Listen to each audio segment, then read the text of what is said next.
नमस्कार, रोशन भाव सिटी हलचल में आप सभी का स्वागत है। और सबसे पहले आपको बता दें, छठ पूजा आरंभ हो चुकी है। सूर्यदेव को मनाने का त्यौहार छठ पूजा, और चंडीगढ़ प्रशासन द्वारा छठ पूजा के लिए पूरी तैयारियां कर ली गई हैं। छठ महापर्व के लिए चंडीगढ़ प्रशासन द्वारा तैयारियां पूरी कर ली हैं। प्रशासन ने सेक्टर 42 स्थित लेक में छठ व्रतियों के लिए साफ पानी से लेकर साफ सफाई और लाइटिंग का प्रबंध किया है। पूजा स्थल के आसपास की सुरक्षा के लिए सिक्योरिटी गार्ड की तैनाती की गई है। साथ ही पुलिस को भी लगाया गया है। इस बार छठ पर्व इसलिए भी खास है क्योंकि लगातार 2 साल कोरोना की वजह से लोग पर्व लेक पर नहीं मना पाए थे, लेकिन इस बार प्रशासन ने पूरा इंतजाम कर दिया है। मौके पर तैनात पुलिस कोविड प्रोटोकॉल की पालना भी करवाएगी। नहाए खाए के साथ शुरू होने वाला छठ पूजा का पहला दिन 8 नवंबर को है। छठ का दूसरा दिन खरना 9 नवंबर को है। छठ पूजा में खरना का विशेष महत्व रहता है। इस व्रत में रखा जाता है और रात में खीर का प्रसाद ग्रहण किया जाता है। छठ का तीसरा दिन पूजा और संध्या अर्घ देने के साथ संपन्न होता है, जो कि 10 नवंबर को रहेगा। बता दें कि छठ महापर्व सूर्यदेव का महापर्व है। इस समय देवी की पूजा अर्चना की जाती है। यह पूरे भारत में एक साथ कार्तिक मास के शुक्ल पक्ष की तिथि को मनाया जाता है। यह पावन पर्व 4 दिन चलता है। अब यह भारत सहित अन्य देशों में जहां मां भक्तजन मौजूद हैं वहां पर भी मनाया जाता है। देखिए, ये जो छठ पूजा का त्यौहार है ये पूर्वांचल के लोग मनाते हैं और इसी नवंबर महीने में इस त्यौहार को मनाते हैं। और इस बार भी 10 तारीख को जो है वो इनके लिए एक 42 सेक्टर में जो लेक है उसका स्पेशल मकसद भी यही था बनाने की, और जगह पे भी इनके लिए छठ पूजा के लिए व्यवस्था की गई है। तो एक आस्था का इनका अपना त्यौहार है और मैं सभी जितने भी पूर्वांचल के लोग जहाँ पे चंडीगढ़ में रहते हैं जो ये त्यौहार मनाते हैं, सबको मैं इस त्यौहार की बहुत बहुत बधाई और शुभकामनाएं देता हूं। और हम भी उनके बीच में जाके ज़रूर इस त्यौहार में शरीक होंगे और वहाँ 42 लेक पे जाके ज़रूर उनको बधाई शुभकामनाएं भी देंगे और उनसे रूबरू भी होंगे। जी, पानी का काम अभी लगभग हो गया है। सारा जो पानी उसमें बदलना था, साफ़ सफाई का काम सारा चल रहा है। वो सारी व्यवस्था जो है वो वहाँ पे हो गई है। बेसिकली एडमिनिस्ट्रेशन के पास है वो काम, बट एडमिनिस्ट्रेशन कर रही है और साथ में म्यूनिसिपल कॉर्पोरेशन भी है, वो इसमें शरीक रहती है। तो ये सारा काम जो है वो अभी कंप्लीट हो रहा है। छठ पर्व सूर्य देव जी की आराधना और सृष्टि की देवी माँ षष्ठी की उपासना का पर्व है। इस दिन श्रद्धालु अपनी मनोकामनाओं की पूर्ति के लिए सूर्य देव और माँ षष्ठी को खुश करने के लिए निर्जला व्रत रखते हैं। यह व्रत अच्छी सेहत, काम में उन्नति, पर्यावरण में सलामती, पुत्र प्राप्ति, दीर्घायु की कामना, घर में सुख शांति समृद्धि इत्यादि के लिए किया जाता है। यह पर्व 4 दिन तक चलता है। छठ पूजा की शुरुआत के पहले दिन नहाए खाए से होती है। इस दिन भक्तजन सेंधा नमक और घी से बने अक्खा चावल के साथ लौकी या फिर कद्दू की सब्जी ग्रहण करते हैं। अपने घर और मंदिर की साफ सफाई करते हैं। पंजाब सरकार को द्वारा पेट्रोल और डीजल के दामों में कमी की गई है।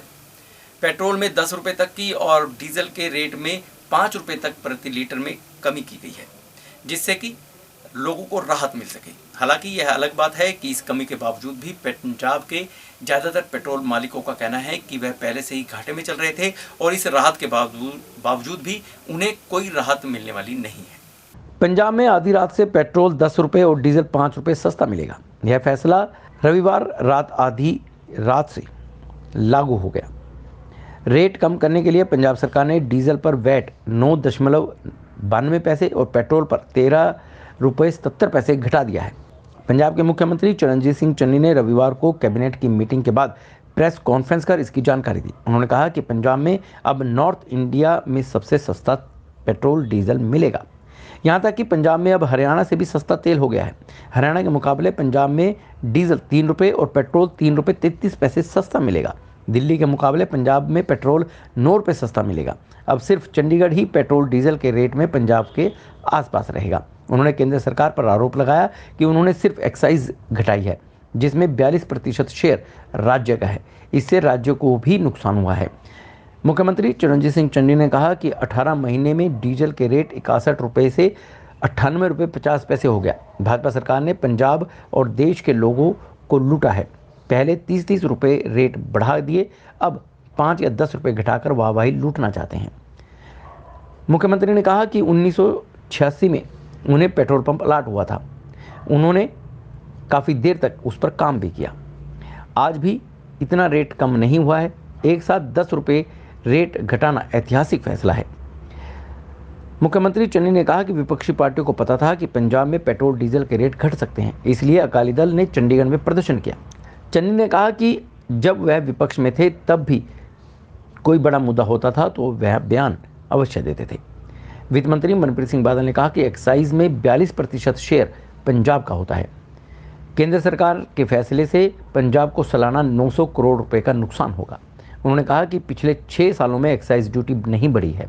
Additional excise, special excise, surcharge और सेस बढ़ाए गए हैं। इनसे राज्य सरकार को रेवेन्यू देने की जरूरत नहीं पड़ती। मोदी सरकार ने पिछले 6 वर्षों में राज्यों का करीब 6 लाख करोड़ हिस्सा जब्त किया है। पंजाब विधानसभा का विशेष सत्र बुलाया गया। जैसे ही सत्र आरंभ हुआ तो शहीदों को श्रद्धांजलि दी गई और इसके बाद सत्र को स्थगित कर दिया गया। यहां तक कि आम आदमी पार्टी के नेताओं का कहना था कि सरकार मुद्दों से भाग रही है, इसलिए जब सत्र आरंभ हुआ है तो 2 दिन के लिए ही क्यों स्थगित किया गया है, जबकि ऐसा होना नहीं चाहिए था। पंजाब विधानसभा का विशेष सत्र सोमवार को शुरू हुआ। पहले दिन शहीदों को श्रद्धांजलि देने के बाद कार्रवाई वीरवार तक के लिए स्थगित कर दी गई। सत्र के शुरू होने से पहले पंजाब में आम आदमी पार्टी के विधायक प्रदर्शन करते हुए नजर आए। विधानसभा के गेट तक पहुंचे और सरकार के ऊपर सभी मुद्दों से भागने का आरोप लगाया, प्रदर्शन किया। आम आदमी पार्टी विधायक अमन अरोड़ा ने आरोप लगाया कि सरकार संसदीय मर्यादाओं का उल्लंघन कर सत्र चला रही है। जब आज सत्र शुरू हो गया तो बीच में 2 दिन का अवकाश की कोई आवश्यकता नहीं थी। देश के 70 साल की संसदीय परंपराओं में ऐसे उल्लंघन नहीं देखे गए। उन्होंने कहा कि जिस तरीके से सरकार सत्र से भागती हुई दिखाई दे रही है, उससे लोगों को ज़्यादा उम्मीदें नहीं रखनी चाहिए। कांग्रेस लोगों के मुद्दों को तब हल करेगी जब उसका मन होगा, या हल ही नहीं करेगी जब इनके पास क्लेश खत्म हो जाएंगे, अर्थात जब इनके अपने क्लेश कांग्रेस में जो चल रहे हैं वे खत्म होंगे, उसी समय पंजाब की जनता की ओर कांग्रेस देख पाएगी। वो जो बिजनेस सारा कंडक्ट होना है, कामकाज वो कर दिया इन्होंने 11 पे। आज सिर्फ श्रद्धांजलि दे के उठा देना है। और ये मेरे ख्याल से 70 साल के इतिहास में पहली बार हो रहा होगा कि सेशन कंटिन्यू चल रहा है मंडे से लेके थर्सडे तक का, और बीच में 2 दिन की छुट्टी इन्होंने कर दी। मेरे को ये समझ नहीं आती कि एक तो आप वैसे ही रूल्स की वायलेशन करते हो, जो रूल्स कहते हैं कि 40 दिन की सिटिंग होनी चाहिए 1 साल में, महज 10-11 दिन होती है। आप सेशन को, और पिछली बार भी सरकार ने कहा था कि हम 1 दिन के सेशन के बाद जो गुरु साहब को समर्पित है कि हम 10-15 दिन का सेशन करेंगे। अब 15 दिन का सेशन तो क्या करना है, बीच में 2 दिन की छुट्टी डाली, जैसे सरकार को थकेमा हो गया होता है, सरकार थक गई होती है। सो ये टोटली फेल्ड सरकार है। इनके पास हमारे और हमारे थ्रू पंजाब की 3 करोड़ जनता का कोई जवाब नहीं है।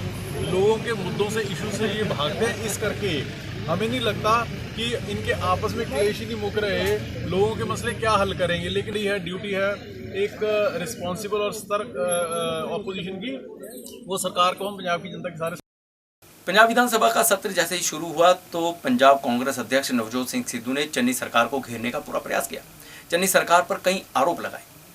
उन्होंने पेट्रोल के दाम जो पंजाब सरकार द्वारा कम किए गए हैं उस पर भी प्रश्न खड़े किए। पंजाब विधानसभा का विशेष सत्र शुरू हो गया। विधानसभा सत्र के अलग पंजाब कांग्रेस प्रधान नवजोत सिंह सिद्धू मीडिया कर्मियों से रूबरू हुए और चन्नी सरकार पर जमकर हमले किए। सिद्धू चन्नी सरकार पर हमलों के दौरान विपक्ष के नेता नजर आए। एजी और डीजीपी की नियुक्ति पर सिद्धू चरणजीत सिंह चन्नी सरकार के खिलाफ आक्रामक रहे। उन्होंने कहा कि चन्नी ने एजी व डीजीपी पद पर ऐसे लोगों को नियुक्त किया जिन्होंने पंजाब के लोगों को धोखा दिया है। एक ने सुखबीर सिंह बादल को क्लीन चिट दी और दूसरे ने पूर्व डीजीपी सुमेध सिंह सैनी को ब्लैक कैंट बेल दिलवा दी। सिद्धू डीजीपी इकबाल प्रीत सोहता के खिलाफ ज्यादा आक्रामक नजर आए। सिद्धू ने कहा कि जिस अफसर ने सुखबीर सिंह बादल को बेअदबी मामले में क्लीन चिट दी उसे ही डीजीपी लगा दिया गया। इकबाल प्रीत सोहता को तत्कालीन डीजीपी सुमेध सिंह सैनी ने मामले की जांच सौंपी थी।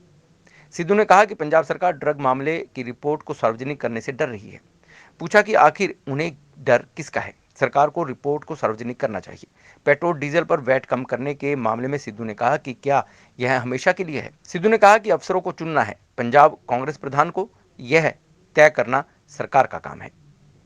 चंडीगढ़ नगर निगम चुनावों को लेकर कांग्रेस और भाजपा दोनों आमने सामने आ गए हैं।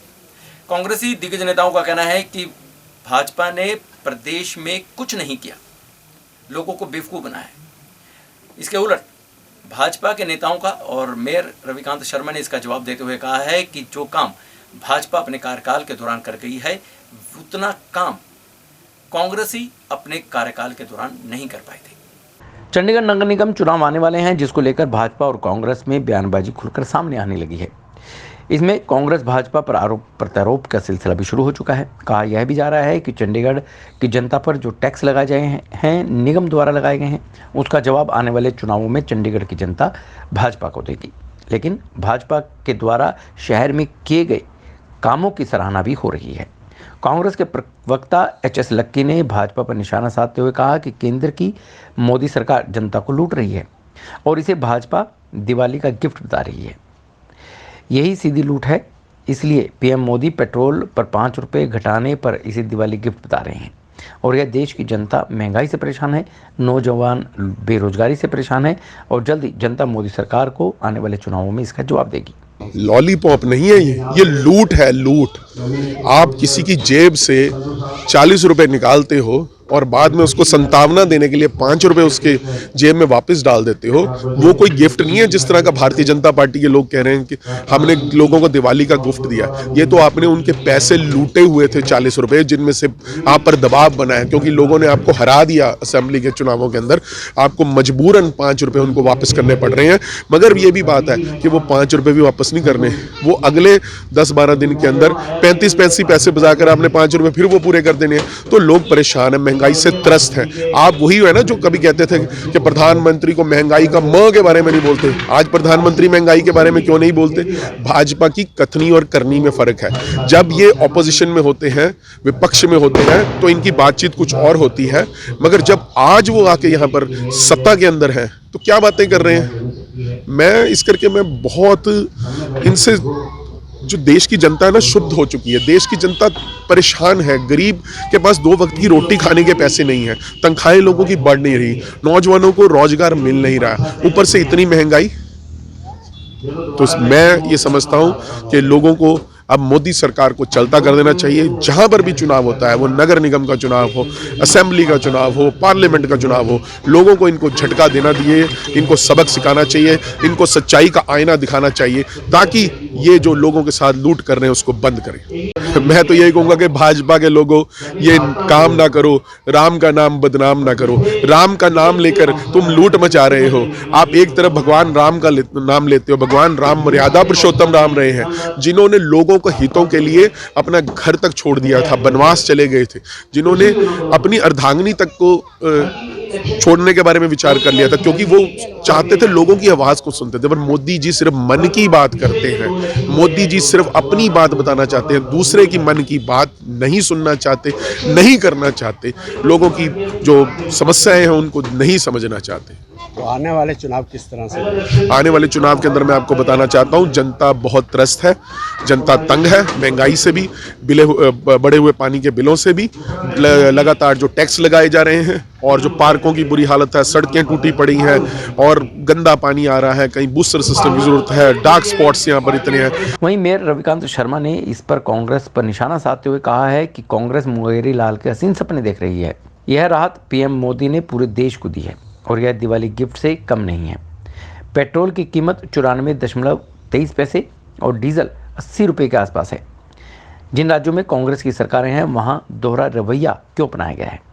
चंडीगढ़ और पंजाब में पेट्रोल और डीजल के रेट में अंतर देख सकते हैं। देखिए, सबसे पहली बात तो जो लक्की जी कह रहे हैं, जो चुनावों की वो बात कर रहे हैं, एक सीरियल आता था मुंगेरी लाल के हसीन सपने, तो कांग्रेस उस पर बहुत बड़ा विश्वास करती है और सपने लेने में कोई दिक्कत भी नहीं है, उनको लेने चाहिए।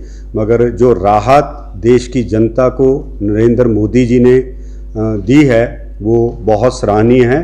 ये दिवाली का गिफ्ट कह सकते हैं, या लोगों के देखते हुए कि किस तरह जो महंगाई जो बढ़ी थी उसको नियंत्रण करने के लिए ये जो स्टेप लिया है वैट कम करने का, और आज जो पेट्रोल की कीमत है वो 94 रुपये पे आ गई है और 80 रुपये कुछ पैसे वो डीजल की कीमत आ गई है। ये बहुत बड़ी राहत जो देश की जनता को देश के प्रधानमंत्री जी ने दी है। और मैं दूसरा इसी पे मैं प्रश्न करना चाहता हूँ, लक्की जी ने बोला कि कोई गिफ्ट नहीं दिया। मैं तो लक्की जी को इतना कहना चाहता हूँ कि लक्की जी, कांग्रेस पंजाब में राज जो है वो कांग्रेस का है, राजस्थान में राज कांग्रेस का है, कल भी अकाली दल वालों ने प्रदर्शन करा था कि पंजाब में रेट कम। आप वहाँ की तो बात करिए, वहाँ देश की जनता नहीं है। पंजाब क्या देश से बाहर है? राजस्थान क्या देश से बाहर है? जहाँ आपकी सरकारें हैं वहाँ पे कम से कम सोचिए, वहाँ पे लोगों को राहत क्यों नहीं दी जा रही? ये डबल स्टैंडर्ड की बात आप मत करिए। अगर आपकी सरकारें ऐसा कर रही हैं तो बताइए, हमारी यहाँ भाजपा शासित जिस भी प्रदेशों में सरकारें थी, इमीडिएट जनता को राहत दी गई। हाँ, हरियाणा पंजाब का हमेशा डिफरेंस रहता है कि और चंडीगढ़ में और पंजाब का अगर आप अंतर देखेंगे तो आप देखिए कि अगर ये चंडीगढ़ की बात कर रहे हैं तो आज चंडीगढ़ में डीजल पेट्रोल के क्या रेट हैं और पंजाब में क्या है, तो करिए चंडीगढ़ के बराबर। अगर आपकी वहाँ पे सरकार है और प्रदेश में सरकारों के पास तो अपने हाथ है, हमें तो हर चीज़ जो है वो सेंटर में चंडीगढ़ को वो करनी पड़ती है सेंटर। और चंडीगढ़ में टैक्स पर टैक्स नहीं लगाए गए, बल्कि चंडीगढ़ की सहूलियतों के लिए सुविधाएं दी गई हैं। उस पर मेयर रविकांत शर्मा ने कहा कि शहर की जनता को कोई भी टैक्स नहीं लगाया गया है। भाजपा ने आने से पहले चंडीगढ़ में विकास हुआ है। जिस प्रकार कांग्रेस छटपटाई हुई है, आने वाली 35 की 35 सीटों पर नगर निगम में भाजपा जीतेगी और अपना परचम लहराएगी। उन्होंने कहा कि जिस तरह से हर वार्ड वाइज विकास हुआ है वह देखने लायक है। सेक्टरों में जाकर आप देख सकते हैं कि भाजपा द्वारा किस तरह से काम किया गया है। कॉलोनियों का और गांवों का विकास सर्वोपरि रहा है और वहां पर भी विकास कार्य हुए हैं। देखिए लक्की जी जो कह रहे हैं टैक्स की बात कर रहे हैं, पहली बात तो पिछले 5 साल में चंडीगढ़ की जनता के ऊपर कोई टैक्स नहीं लिया। जिस पानी के रेटों की वो बात कर रहे हैं, शायद उनको पता नहीं कि पानी के रेट कोई बढ़े ही नहीं हैं। अभी भी हम 2 रुपये किलो लीटर पानी जो पहले दे रहे थे, अब भी 2 रुपये किलो लीटर ही शहरवासियों को दे रहे हैं। तो ऐसा कोई रेट बढ़ा है, और किस रेट की वो बात कर रहे हैं मुझे भी नहीं पता। और पानी के रेटों की मैंने उनकी वो सुनी है, जो एक उनकी बाइट आई थी पीछे, तो मैंने सुना था उसमें कह रहे थे पानी के रेटों की।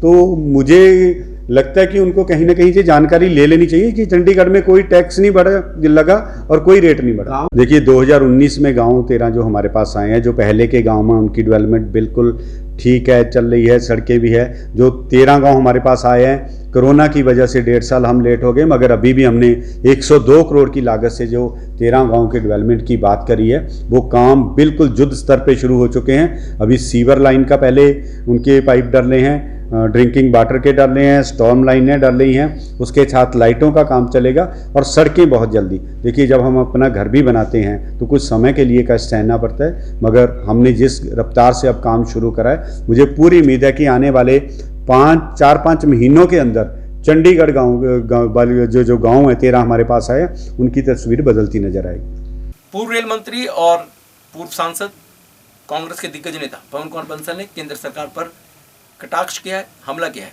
उन्होंने केंद्र की कई नीतियों को कटघरे में खड़ा किया है। उन्होंने कहा है कि आम लोगों को बेवकूफ़ बनाया जा रहा है।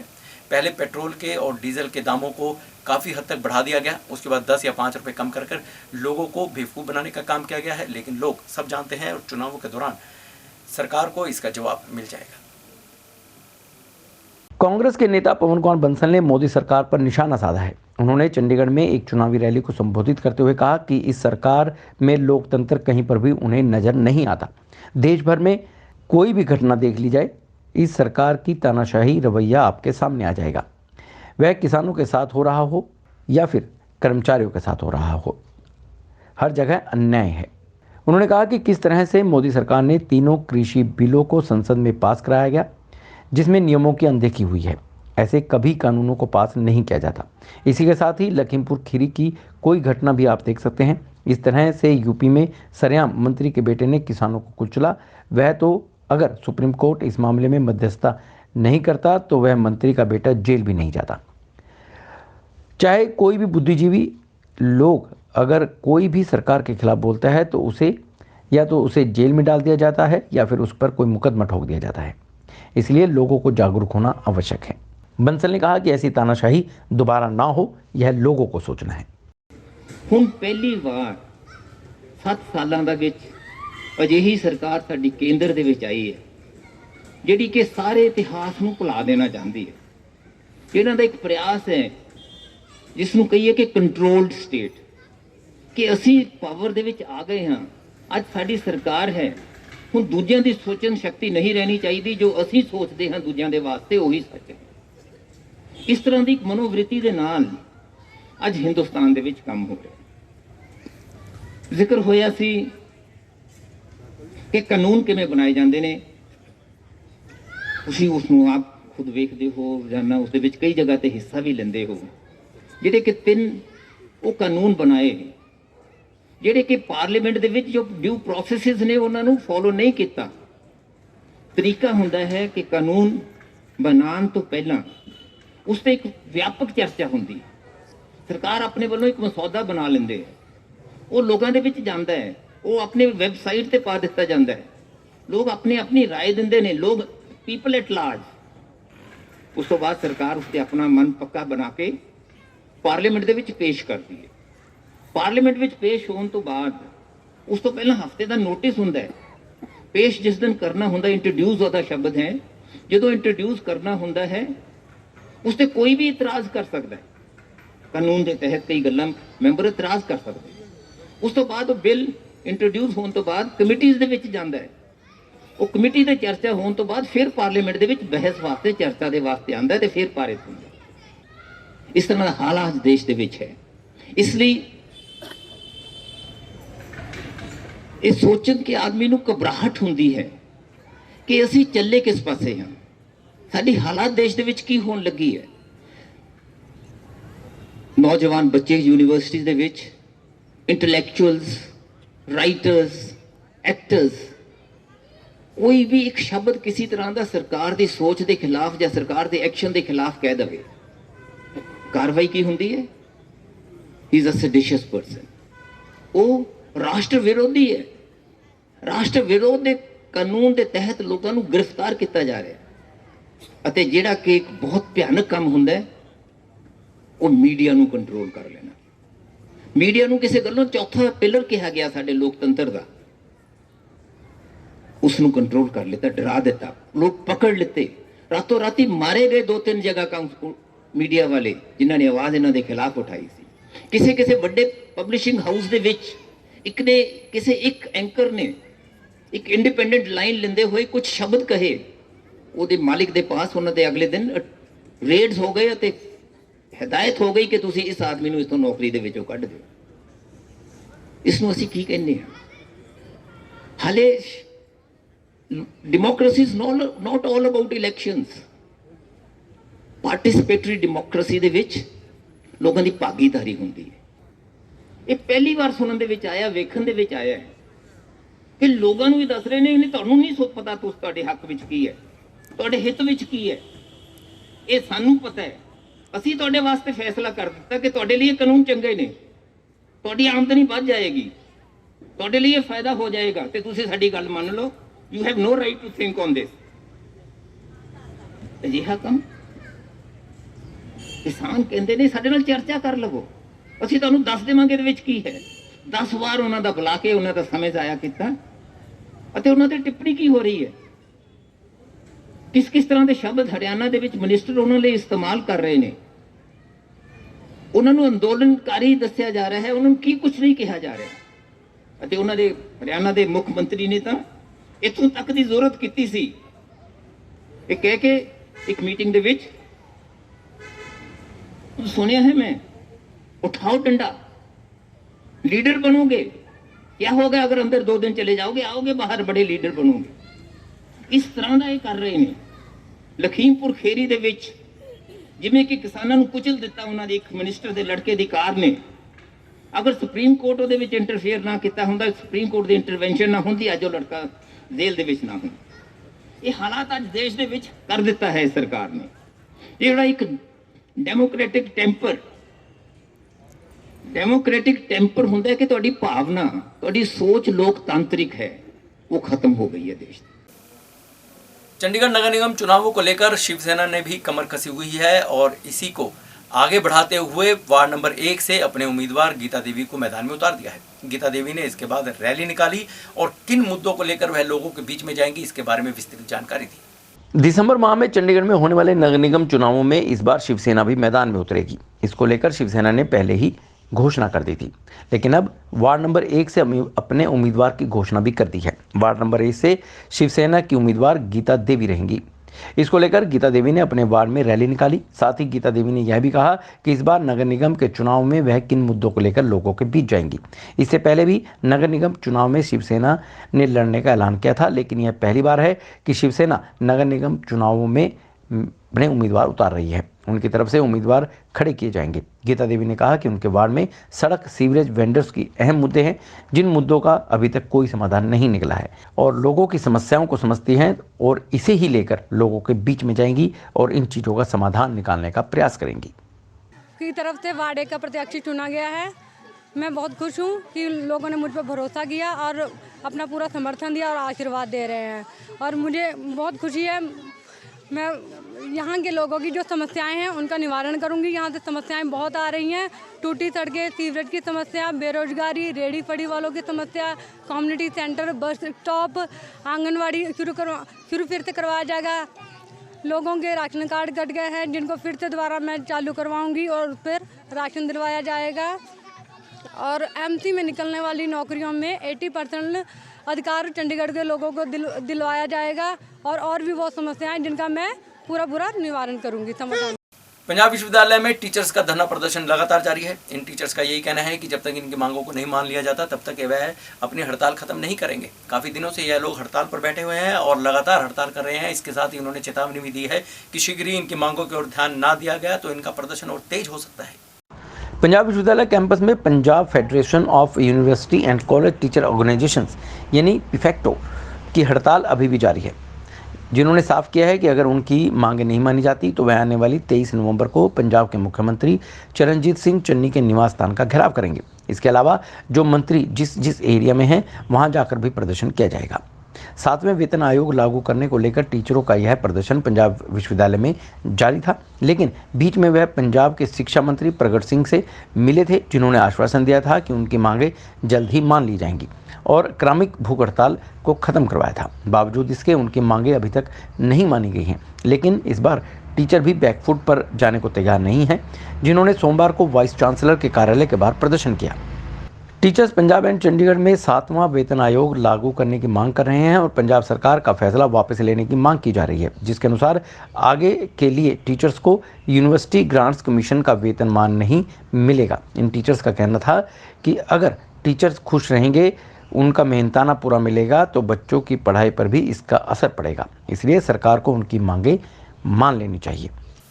एनएचएम कर्मचारियों की भी हड़ताल जारी है। एनएचएम कर्मचारी यानी कि नेशनल हेल्थ मिशन के कर्मचारियों को स्वास्थ्य विभाग द्वारा निकाल दिया गया था। हड़ताल के बाद एक बार फिर इन्हें आमंत्रण दिया गया, बैठक की गई, लेकिन इन्हें कहा गया है कि आपको तभी नौकरी पर रखा जाएगा जब आप माफ़ीनामा देंगे। वहीं कर्मचारियों का कहना है कि उनकी मांगें जायज़ हैं तो वे माफ़ीनामा क्यों दें। नेशनल हेल्थ मिशन यानी एनएचएम के 178 कर्मचारियों को नौकरी से निकाला गया था, जिसे अब डायरेक्टर हेल्थ सर्विसेज डॉक्टर सुमन ने सोमवार को मीटिंग की और डीएचएस ने प्रदर्शन कर रहे एनएचएम कर्मचारियों को कहा कि वह पहले माफ़ीनामा देंगे, तब उन्हें वापस नौकरी पर रखा जाएगा। इसको लेकर एनएचएम कर्मचारियों का कहना है कि उन्होंने कुछ गलत नहीं किया है, बल्कि उन्होंने अपनी मांग रखी थी जो बिल्कुल सही थी। इसको लेकर वह पिछले 12 दिनों से जीएमसीएच 16 सेक्टर के बाहर धरना प्रदर्शन भी कर रहे हैं। माफ़ीनामा देने से वह इनकार कर रहे हैं। आपको बता दें कि छुट्टी और काम के घंटे कम करने की मांग को 2 दिन से हड़ताल पर गए 178 एनएचएम कर्मचारियों को हेल्थ डिपार्टमेंट से नौकरी से निकाल दिया गया था। हेल्थ डायरेक्टर सर्विसेज डॉक्टर सुमन सिंह ने सभी 178 कर्मचारियों को टर्मिनेशन लेटर जारी कर दिए। सेक्रेटरी हेल्थ यशपाल गर्ग ने कहा कि हेल्थ डिपार्टमेंट ने एनएचएम कर्मचारियों की मांग मानते हुए डीसी रेट के अनुसार उनका वेतन बढ़ा दिया था, लेकिन डीसी रेट मिलने के बाद भी अब ये कर्मचारी एनएचएम के पुराने नियमों को लागू करवाने के लिए हड़ताल कर रहे हैं, जिसको लेकर सेक्टर 16 स्थित जीएमएसएच के बाहर प्रदर्शन किया जा रहा है। तो ये थी शहर में घटित ऐसी खबरें जो हमने आपको बताने का प्रयास किया है। इसके अलावा भी शहर में बहुत कुछ हुआ जो हम आपको बताते रहेंगे समय समय पर। यदि आप भी अपने शहर की खबरों को जानना चाहते हैं तो आपको सब्सक्राइब करना है रोशन भव। और रोशन भव में आप देख सकते हैं सिटी हलचल, city crime, city this week, सुविचार, कथा कहानियाँ, रामलीला, रासलीला, शिवलीला और बहुत कुछ। तो सिर्फ आपको सब्सक्राइब करना है रोशन भव। तो देखते रहिए सिटी हलचल और बने रहिए रोशन भव के साथ। नमस्कार।